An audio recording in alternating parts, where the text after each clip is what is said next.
अरे दोस्तों, जैसे कि MP3 वीडियो में केवल आपको वॉइस सुनाई देगा, आप लीड लगाकर अदर वर्क करते हुए भी अपनी तैयारी को लगातार जारी रख सकते हैं। आज हम लोग डेवलपमेंट बायोलॉजी में मेढक में फ्रॉग में डेवलपमेंट पढ़ेंगे, डेवलपमेंट ऑफ फ्रॉग पढ़ेंगे।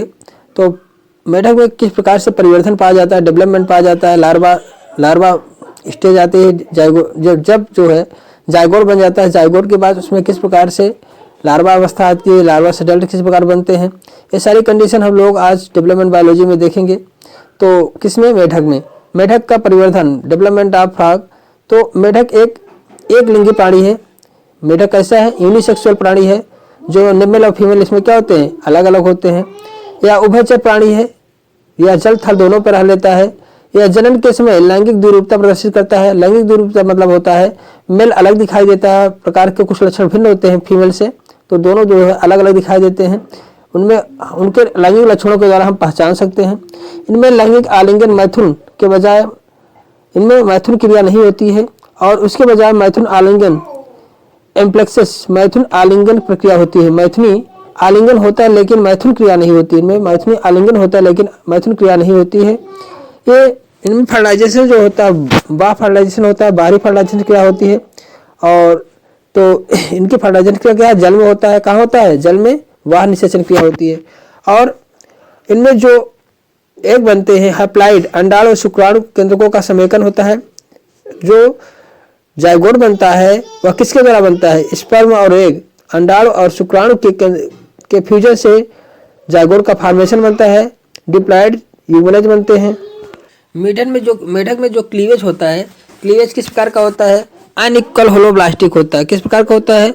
अनइक्वल होलोब्लास्टिक होता है। देखिए, अनइक्वल होलोब्लास्टिक होता है लेकिन इक्वल होलोब्लास्टिक भी होता है। क्या होता है इसमें ध्यान दीजिएगा। पहले दो विदलन, दो क्लीवेज जो होगा वह इक्वल होलोब्लास्टिक होगा, लेकिन अन्य सभी जो होते हैं, अन्य सभी इसके दो के बाद, दो विदलन, दो डिवीजन के बाद जो होते हैं, उनमें सभी में असमान पूर्वभंजी होलोब्लास्टिक क्लीवेज पाया जाता है। अनइक्वल क्लीवेज सभी में पाया जाता है, लेकिन दो को छोड़कर, स्टार्टिंग के दो विदलन को छोड़कर जो प्रारंभिक दो विदलन होता है, या क्या होता है? होमोब्लास्टिक होता है। होमोब्लास्टिक पूर्णभंजी होते हैं, मतलब अनइक्वल जो लास्ट में होता है, जो स्टार्टिंग का होता है, वो इक्वल पूर्णभंजी होता है। इक्वल होलोब्लास्टिक क्लीवेज दो होते हैं, उसके बाद जो सभी विभाजन, दो के बाद जो विभाजन होंगे वो अनइक्वल होलोब्लास्टिक क्लीवेज होता है। इसीलिए आपसे अगर पूछा जाए कि मेढक में विदलन क्लीवेज किस प्रकार का होता है, अनइक्वल ही बताया जाता है, क्योंकि स्टार्टिंग के क्या है? स्टार्टिंग के दो इक्वल होते हैं लेकिन उसके बाद अनइक्वल होते हैं। ठीक है, अगर पहला विभाजन पूछा जाए कि पहला विभाजन किस प्रकार का होता है, इक्वल होलोब्लास्टिक होता है। दूसरा किस प्रकार का होता है? इक्वल होता है, लेकिन दूसरे के बाद जितने भी विभाजन होते हैं सभी कैसे? अनइक्वल होलोब्लास्टिक क्लीवेज पाया जाता है। अनइक्वल होलोब्लास्टिक क्लीवेज इसमें पाया जाता है। मेढक में जो क्लीवेज होती है, पहला दूसरा इक्वल होलोब्लास्टिक क्लीवेज होता है, और उसके बाद सभी अनइक्वल होलोब्लास्टिक क्लीवेज होता है। मेढक में जो है, मेढक में 5 विदलनों के पश्चात, मेढक में जो है 5 विदलनों के पश्चात 32 कोशिकाएं बनती हैं। कितनी कोशिकाएं बनती हैं? 32 कोशिकाएं बनती हैं। 5 क्लीवेज के बाद 32 कोशिकाएं बनती हैं। आगे के जो क्लीवेज होता है अनियमित और अपोधगम होता है। अनियमित क्लीवेज होता है। 32 के बाद जो क्लीवेज होता है अनियमित हो जाता है। मेढक में मोरूला अवस्था नहीं पाई जाती। इसके पहले एम्फिऑक्सस में हम लोगों ने देखा था कि उसमें जो है मरूला अवस्था पाई जाती है 64 सेल पर, लेकिन इनमें जो है मरूला अवस्था नहीं पाई जाती है। मेढक में मरूला अवस्था नहीं पाई जाती है। इसके बजाय एक कोरक या ब्लास्टुला अवस्था पाई जाती है। इनमें केवल ब्लास्टुला अवस्था पाई जाती है। मेढक में सिलोब्लास्टुला पाया जाता है। मेढक में क्या, कैसा?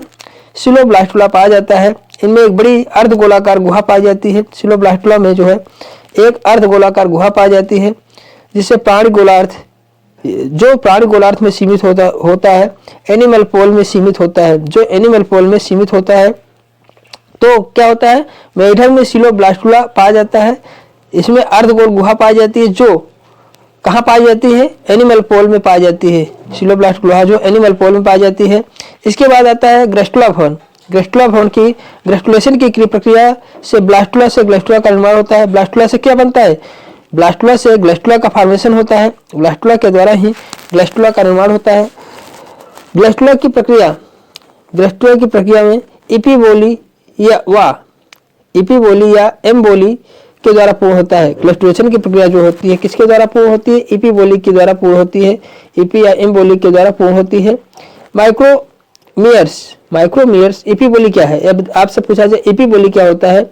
माइक्रोमीयर्स की माइक्रो में छोटा, छोटे सेल्स, माइक्रोमीयर्स की माइक्रोमीयर्स पर फैलने की प्रक्रिया, मतलब क्या होता है?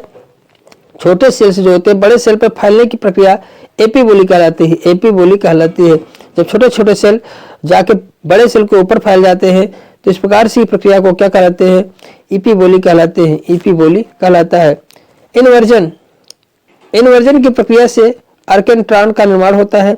जब इन्वर्जन की प्रक्रिया इनमें होती है तो उनमें आर्केंट्रॉन का निर्माण होता है। इस प्रकार पूर्व विकसित ग्रैस्टुला में तीनों प्राथमिक जनन स्तर जो पूर्व डेवलपमेंट जो ग्रैस्टुला होता है उनमें तीनों जनन स्तर आ जाते हैं। एक्टोडर्म, मेसोडर्म, एंडोडर्म का निर्माण होता है। एक्टोडर्म, मेसोडर्म, एंडोडर्म का निर्माण होता है। इसकी गुहा आर्केंट्रॉन कहलाती है। आपसे पूछा जाए ग्रैस्टुला की गुहा को क्या कहा जाता है? आर्केंट्रॉन कहा जाता है। ग्रैस्टुला की गुहा को आर्केंट्रॉन कहा जाता है। आर्केंट्रॉन जो ब्लास्टोपोर द्वारा बाहर खुलती है, आर्केंट्रॉन जो होता है या ब्लास्टोपोर के द्वारा बाहर खुलता है। ब्लास्टोपोर के द्वारा कहाँ बाहर खुलता है? अगला पॉइंट हम लोग देखेंगे ऑर्गेनोजेनेसिस। अभी तक हम लोगों ने देखा कि ग्रेस्टुलेशन क्रिया तक हम लोगों ने देखा आर्केंट्रॉन बन गया है, ब्लास्टोपोर, आर्केंट्रॉन कहाँ खुलता है? ब्लास्टोपोर में खुलता है। तो ग्रेस्टुलेशन क्रिया तक हम लोगों ने देखा। अब अंगों का विकास हम लोग देखते हैं। अंग विकास, ऑर्गेनोजेनेसिस की प्रक्रिया हम लोग देखते हैं। अंगों के विकास के लिए ऊतकों में सेग्रीगेशन होता है। सेग्रीगेशन विसंयोजक, मतलब अंगों के ऊतकों में जो ऊतक होते हैं वो सभी ऊतक एक दूसरे से सेग्रीगेट करते हैं और सेग्रीगेट प्रक्रिया के द्वारा अंग ऑर्गेनाइजेशन की क्रिया होती है। ऑर्गेनाइजेशन की क्रिया कब होती है? जब ऊतकों में सेग्रीगेशन की प्रक्रिया होती है, ऊतकों में विसंयोजन की प्रक्रिया होती है। अब ऑर्गेनाइजेशन क्रिया में प्रमुख अंगों का निर्माण इस प्रकार होता है, जैसे आर्केंट्रॉन की छत, जो आर्केंट्रॉन होता है, जो ग्रैस्टुला की गुहा होती है, आर्केंट्रॉन की छत जो होती है, ये ग्रैस्टुला की जो गुहा होती है उसके मेजो जो उनमें छत के द्वारा छत पर जो है कोरोडा मेसोडर्म कोशिकाएं पाई जाती है। कोरोडा मेसोडर्म कोशिकाएं पाई जाती हैं जो पृष्ठरज नोटोकॉर्ड बनाती है। आर्केंट्रॉन की छत की जो कोशिकाएं होती है कोरोडा मेसोडर्म, ये पृष्ठरज नोटोकॉर्ड का निर्माण करती हैं। यह प्रक्रिया नोटोजेनेसिस कहलाता है। जब नोटोकॉर्ड बनता है तो नोटोकॉर्ड बनने की प्रक्रिया, नोटोकॉर्ड किससे बनता है? कोरोडा मेसोडर्म की कोशिकाएं पृष्ठरज को बनाती हैं। कोरोडा मेसोडर्म, आर्केंट्रॉन की छत की कोरोडा मेसोडर्म की कोशिकाएं नोटोकॉर्ड को बनाती है। यह प्रक्रिया नोटोजेनेसिस कहलाती है। या नोटोकॉर्ड को बनाने वाली प्रक्रिया क्या कहलाती है? नोटोजेनेसिस कहलाता है। अगला पॉइंट है, इनमें ग्रेस्टुलेशन की समाप्ति के बाद ब्लास्टोपोर के सामने, ग्रेस्टुलेशन की समाप्ति के बाद ब्लास्टोपोर के सामने स्थित न्यूरल प्लेट की कोशिकाएं एक न्यूरल प्लेट का निर्माण करती हैं। इसमें एक न्यूरल खांच पाई जाती है, ग्रोव मतलब स्पेस पाई जाती है, जो एक न्यूरल नली में परिवर्तित हो जाता है। इसकी गुहा न्यूरोसील कहलाती है। न्यूरोसील, इसकी गुहा को न्यूरोसील कहते हैं, न्यूरोसील कहलाती है, जिससे मस्तिष्क और स्पाइनल कॉर्ड का निर्माण होता है। प्यारे दोस्तों, तो ग्रेस्टुलेशन की जब समाप्त होती है ब्लास्टोपोर के सामने न्यूरल प्लेट पाई जाती है, वहाँ पे न्यूरल प्लेट का निर्माण होता है और वहाँ फिर उसके बाद न्यूरल खांच बनती है और न्यूरल नली में न्यूरल नली बाद में क्या है? न्यूरल खांच जो होता है न्यूरल नली के रूप में परिवर्तित हो जाता है और वहाँ पे न्यूरोसील गुहा का निर्माण होता है। और न्यूरोसील गुहा जो होती है मस्तिष्क व स्पाइनल कॉर्ड का विकास होता है। न्यूरोसील गुहा से ही मस्तिष्क का और स्पाइनल कॉर्ड, बैकबोन जो स्पाइनल कॉर्ड हमारा होता है उससे उसका निर्माण होता है। मस्तिष्क और स्पाइनल कॉर्ड जो फ्रॉग होता है उसका मस्तिष्क और स्पाइनल कॉर्ड का किसके द्वारा निर्माण होता है? न्यूरोसील के द्वारा। न्यूरोसील का निर्माण किससे होता है? न्यूरल प्लेट से होता है। न्यूरल खांच पाई जाती है न्यूरल नली के द्वारा। न्यूरल प्लेट जो है न्यूरल प्लेट जो होती है न्यूरल कोशिकाओं से बनती है, ठीक है। और ग्रेस्टुलेशन के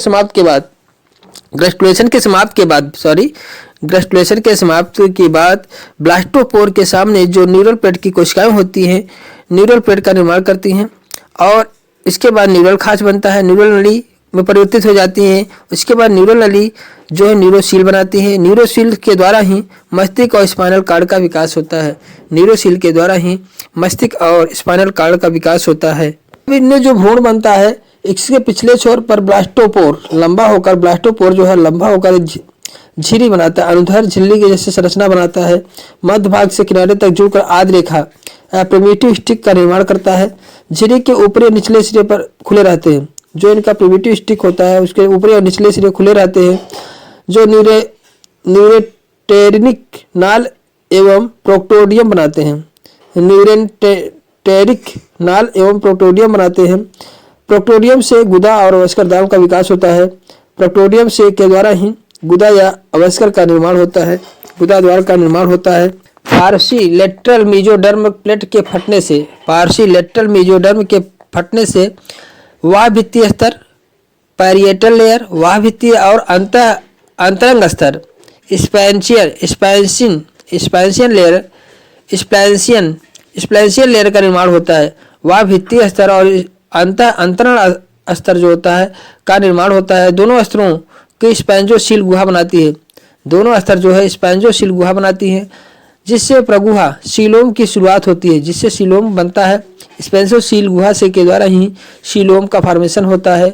मेढक की प्रगुहा साइजोसील प्रकार की होती है। ध्यान दीजिएगा, मेढक का सीलोम जो होता है वह साइजोसील प्रकार का होता है, जो मेसोडर्म के फटने से बनता है, जो मेसोडर्म के फटने से बनता है। आज में लार्वल डेवलपमेंट देखेंगे। मेढक में लार्वा का डेवलपमेंट और या टैडपोल लार्वा का डेवलपमेंट कैसे होता है। तो मेढक में निषेचन के 1 सप्ताह बाद, मेढक में जब जल में निषेचन होता है, जल में निषेचन के 1 सप्ताह बाद स्फुटन की क्रिया होती है, जिससे भेग सूच बाहर जल में आ जाता है। नर स्फूषित टेडपोल, अगर नर स्फूषित टेडपोल एक मछली जैसे 6 मिलीमीटर लंबा जीव होता है, मतलब जब पहला मेढक आता है, सॉरी वहाँ नर नहीं है, 9 मतलब नया जो स्फुटित टेडपोल हो लार्वा होता है, नया लार्वा जो होता है एक मछली जैसा 6 मिलीमीटर लंबा जीव होता है। 6 मिलीमीटर लंबा लगभग होता है। नया जो टेडपोल लार्वा निकलता है 6 मिलीमीटर लंबा जीव होता है। इसके शरीर में सिर, धड़ और पुच्छ क्षेत्र स्पष्ट होते हैं। जो लार्वा होता है, टेडपोल लार्वा होता है, उसके शरीर 6 मिलीमीटर मतलब बहुत छोटा होता है। आप 6 मिलीमीटर समझ सकते हैं कितना हो सकता है। इसके शरीर में सिर, धड़ और पुच्छ क्षेत्र स्पष्ट होते हैं, लेकिन मुख, नेत्र व पाद नहीं होते। लेकिन इनमें जो होता है मुख नहीं पाया जाता है, नेत्र नहीं पाया जाता, पैर नहीं पाए जाते, ये तीनों चीज नहीं होती हैं। इसमें सिर, धड़, पुच्छ होते हैं, लेकिन मुख, नेत्र, पाद नहीं पाए जाते हैं टेडपोल लार्वा में। इनमें एक सीमेंट लार्वा में जो है सीमेंट ग्रंथियां पाई जाती है, जो यू का आकार का एक चूसक बनाती है। इसमें एक सीमेंट ग्रंथियां पाई जाती है। अब सीमेंट ग्रंथियां देखिए ग्लैंड्स पाई जाती है, इनमें एक ग्लैंड्स पाई जाती है, सीमेंट ग्रंथ उसका नाम है। यू आकार का एक चूसक बनाती हैं। यू आकार का एक क्या आधार पर इनके नीचे के साइड में एक चूसक बनाती हैं, और जिससे उत्पन्न श्लेष्मा, इस चूसक के द्वारा श्लेष्मा उत्पन्न होता है, लार्वा को चिपकने में सहायता करता है। यह श्लेष्मा जो है लार्वा को चिपकने में सहायता करता है। तो सीमेंट ग्रंथ से जो है यू आकार का एक चूसक बनता है, जिसके द्वारा श्लेष्मा स्रावित होता है। यह श्लेष्मा लार्वा को चिपकने में सहायता करता है, किसी आधार से चिपक जाता है, चिपकने में क्या करता है, सहायता करता है।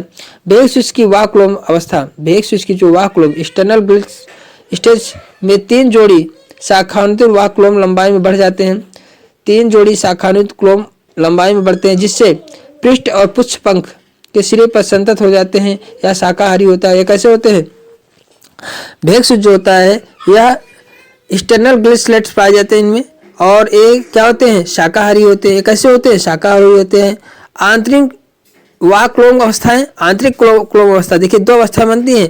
पहले 3 जो होती हैं वाह क्लोम अवस्था बनती है, फिर आंतरिक क्लोम अवस्था बनती है।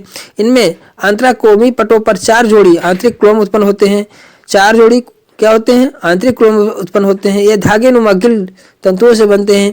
इनमें गिल रेकर्स व व्हीलर प्लेट्स भी बन जाते हैं। गिल रेकर्स या व्हीलर प्लेट्स भी बन जाते हैं। आंतरिक साइड में क्या गिल रेकर्स और व्हीलर प्लेट भी बन जाते हैं। पूर्णतः विकसित टेडपोल में देखिए अब क्या होता है, पूर्णतः टेडपोल विकसित हो जाता है। पुच्छ पंख सहित गतिक पुच्छ, लोकोमोटिव टेल भी पाई जाती है। ध्यान दीजिए, इसमें जो पुच्छ होते हैं, पुच्छ पंख भी पाया जाता है। उसके बाद गत करने के लिए लोकोमोटिव टेल भी पाई जाती है। इसके नेत्र वाह नासारंध्र मुख, इसके नेत्र वासारंध्र मुख, लंबी कुंडलित आंत और लंबी कुंडलित आंत, वयस्कर द्वार तथा स्पाइरेकल स्पष्ट बने होते हैं। इनमें नासारंध्र, नेत्र, मुख, लंबी कुंडलित आंत आदि भी डेवलपमेंट हो जाता है। आविष्कार द्वार और स्पाइरेकल स्पष्ट बने होते हैं। बाद की अवस्था में फेफड़े, बाद में इनमें क्या बन जाते हैं? फेफड़े बन जाते हैं। पार्श्व रेखा तंत्र, लेटरल लाइन सिस्टम बन जाता है। मेजोनेफ्रिक ब्रिक, इनमें मेजोनेफ्रिक ब्रिक पाया जाता है। इनमें आज पूछा जाए टैडपोल लार्वा में किस प्रकार का वृक्क पाया जाता है, तो मेसोनेफ्रिक वृक्क पाया जाता है। मेसोनेफ्रिक वृक्क टैडपोल के लार्वा में पाया जाता है। अब हम लोग देखते हैं मेटामॉर्फोसिस ऑफ टैडपोल। भेग शिशु में कायांतरण, जो इनका लार्वा होता है उनमें कायांतरण किस प्रकार होता है। कायांतरण का नियंत्रण थायराइड ग्रंथ से स्रावित हार्मोन्स थायरॉक्सिन हार्मोन के द्वारा होता है। कायांतरण के समय भेग शिशु अपना खाना बंद कर देता है। ध्यान दीजिएगा प्यारे दोस्तों, कायांतरण के समय भेग शिशु जो होता है यह शाकाहारी होता है, अपना खाना बंद कर देता है और पूंछ धीरे धीरे लुप्त होकर पोषण प्रदान करता है। ध्यान दीजिए, जो पूंछ होता है वह धीरे धीरे लुप्त होकर इसको न्यूट्रिएंट्स देता है, क्योंकि लाइसोसोम पाया जाता है। लाइसोसोम एंजाइम जो होता है कैट्रेप्सिन पूंछ के ऊतकों को विघटन करता है। पूंछ को ऊतकों को पचा कर किसको भोजन के रूप में यूज कराता है। टैडपोल लार्वा को जो है भोजन के रूप में कैट्रेप्सिन्स, देखिए ध्यान दीजिएगा, लाइसोसोम में एक एंजाइम पाया जाता है कैट्रेप्सिन्स। कैट्रेप्सिन्स एंजाइम जो है पूंछ के ऊतकों को विघटन कराता है। पूंछ के ऊतक को विघटित करके गलाकर मतलब उसको पाचन करा के तो उनके न्यूट्रिएंट्स देता है। तब उसके बाद उनमें क्या डेवलपमेंट होता है, इनका सिर चौड़ा हो जाता है, त्रिकोणाकार हो जाता है, नेत्र पृष्ठ और पर उभर जाते हैं, नेत्र जो उभर जाते हैं, टांगे अपेक्षा की लंबी हो जाए, टांगे भी आ जाती हैं। शाकाहारी भेग शिशु की लंबी और कुंडलित आंत, इनकी जब शाकाहारी होता है तो इनकी आंत कैसी होती है, लंबी होती है, कुंडलित होती है। लेकिन अब क्या होती है, जब वे वयस्क होना शुरू होते हैं तो इनकी आंत क्या होती है, छोटी होकर 1/3 रह जाती है, बहुत छोटी 1/3 आंत हो जाती है। फेफड़ों के द्वारा श्वसन करने के कारण इनका श्वसन किसके द्वारा करने लगते हैं, फेफड़ों के द्वारा करने लगते हैं। परिसंचरण तंत्र भी रूपांतरित हो जाता है, इनका परिसंचरण तंत्र भी रूपांतरित हो जाता है। भेग शिशु जो होता है 2 कोष्ठी हृदय, भेग शिशु जब लार्वा होता है तो 2 कोष्ठी हृदय वयस्क के 3 कोष्ठी हृदय में रूपांतरित हो जाता है। भेग शिशु में 2 कोष्ठी, आपसे पूछा जाए इनके लार्वा में कितने चैम्बर में हार्ट पाया जाता है, तो 2 चैम्बर में पाया जाता है। लेकिन वयस्क पूछा जाए वयस्क में कितने चैम्बर में हार्ट पाया जाता है, तो 3 चैम्बर में इनमें हार्ट हो जाता है। त्वचा, इनका त्वचा जो होता है संवहनी होता है, संवहन क्रिया होती है, जल का भी अंदर जा सकता है, जल मतलब अवशिष्ट पदार्थ बाहर भी निकल सकता है, जल अंदर जा सकता है। इनकी त्वचा जो है संवहनी होता है। श्वसन क्रिया, इनमें श्वसन पाई जाती है। वर्णकित, इनमें वर्णकित मतलब कलर में होते हैं, लचीली हो जाती हैं, इनकी लचीली हो जाती, त्वचा कैसी हो जाए, लचीली हो जाती है, वर्ण रंग पाए जाते हैं, श्वसनीय होते हैं और संवहनी होता है। संवहनी वाले जल भी इसके अंदर आ जा सकता है। मेसोनेफ्रिक वृक्क, इनमें मेसोनेफ्रिक वृक्क पाया जाता है। प्रोनेफ्रिक वृक्कों का प्रतिस्थापन करते हैं। देखिए लार्वा में मेसोनेफ्रिक पाया जाता है, फिर आता है एडल्ट में तो प्रोनेफ्रिक वृक्क का प्रतिस्थापन करते हैं। उत्सर्जन इनमें अमोनोटेलिक, देखिए अमोनोटेलिक किसमें होता है, ध्यान दीजिएगा, जब लार्वा होता है टैडपोल का तो उसमें अमोनोटेलिक होता है। जैसे ही लार्वा से एडल्ट बनते हैं तो यूरिया का उत्सर्जित करने लगे यूरियोटेलिक हो जाते हैं। कैसे हो जाते हैं, यूरियोटेलिक हो जाते हैं। पार्श्व रेखा संवेदी अंग, पार्श्व रेखा इनका संवेदी अंग होता है। लेटरल लाइन सेंस ऑर्गन्स, ये कार्यशील हो जाते हैं। जो इनका लेटरल लाइन सेंस ऑर्गन्स होता है ये कार्यशील हो जाते हैं। निश्चित जनत प्रकट हो जाते हैं, मतलब मेल और फीमेल सेक्स ऑर्गन्स में प्रकट हो जाते हैं। लिंग विभेदन प्रारंभ हो जाता है और पानी को छोड़कर भूमि पर रहने लगते हैं। ये पानी को छोड़कर भूमि पर आ जाते हैं। इस प्रकार से भूमि पर भी आना शुरू कर देते हैं। इस प्रकार से प्यारे दोस्तों डेवलपमेंट इन फ्रॉग को हम लोगों ने देखा। और आपके एग्जाम के मतलब आपके एग्जाम से संबंधित प्यारे दोस्तों इसमें डेवलपमेंट ऑफ फ्रॉग को हम अच्छी तरह से देखें और इसमें कुछ क्वेश्चन हैं कि आपको अवश्य बेनिफिट होंगे। प्यारे दोस्तों वीडियो को लाइक, चैनल को सब्सक्राइब नहीं किए तो उसको सब्सक्राइब करें। Okay, thank you for watching video, bye.